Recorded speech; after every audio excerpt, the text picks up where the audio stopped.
Hola a todos, bienvenidos a un nuevo vídeo de Psicología para Novatos.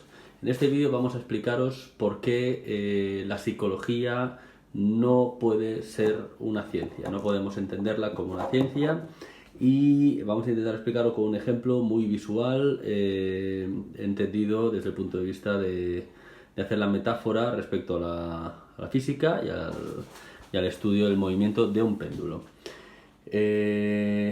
En el estudio del movimiento de un péndulo, en los cálculos del movimiento de un péndulo, tendríamos vamos a hacer el recorrido a través de las distintas variables que entrarían en juego para su cálculo.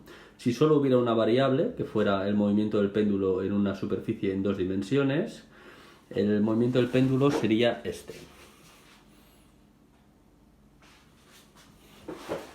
Este es un movimiento clásico de péndulo y cualquiera que haya estudiado ciencias puede, a través de unos cálculos basados en la trigonometría, conocer la predicción de cuál será el movimiento del péndulo. Os dejo una aproximación del cálculo del péndulo en las siguientes imágenes para que veáis el tipo de cálculo que se hace.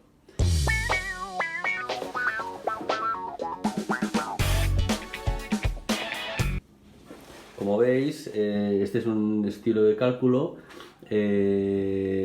relativamente sencillo, relativamente complicado, pero desde el punto de vista del cálculo relativamente sencillo, que si añadiéramos una siguiente variable, es decir, si además del movimiento del péndulo añadiéramos en 2 dimensiones, añadiéramos una tercera dimensión, es decir, una variable más, el formato del cálculo pasaría a ser mucho más complejo. Vamos a mover el péndulo. Como veis, el movimiento del péndulo no se aprecia exactamente, pero aquí pasa a ser en 3 dimensiones y por lo tanto para ser un cálculo mucho más complejo, añadiendo solo una variable. Y os dejo aquí unas imágenes donde se puede apreciar el tipo de cálculo que tenemos que hacer, mucho más complejo, donde entran ecuaciones con diferentes variables y diferenciales y demás, y por lo tanto cálculos mucho más complejos. Aquí os dejo un ejemplo.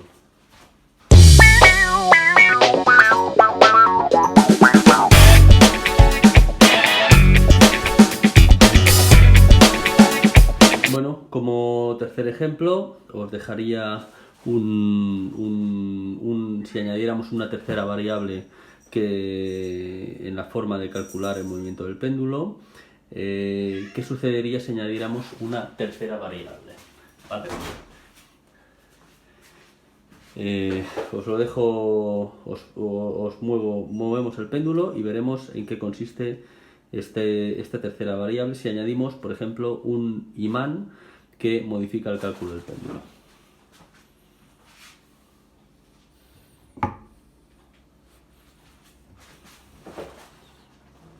Bueno, como veis, el movimiento que realiza aquí el péndulo pasaría a ser mucho más complejo de calibrar. Ya no dependería de ecuaciones sencillas, sino que dependería de cálculo probabilístico y pasaríamos a una zona de cálculo mucho más compleja que en los otros cálculos que os he mostrado.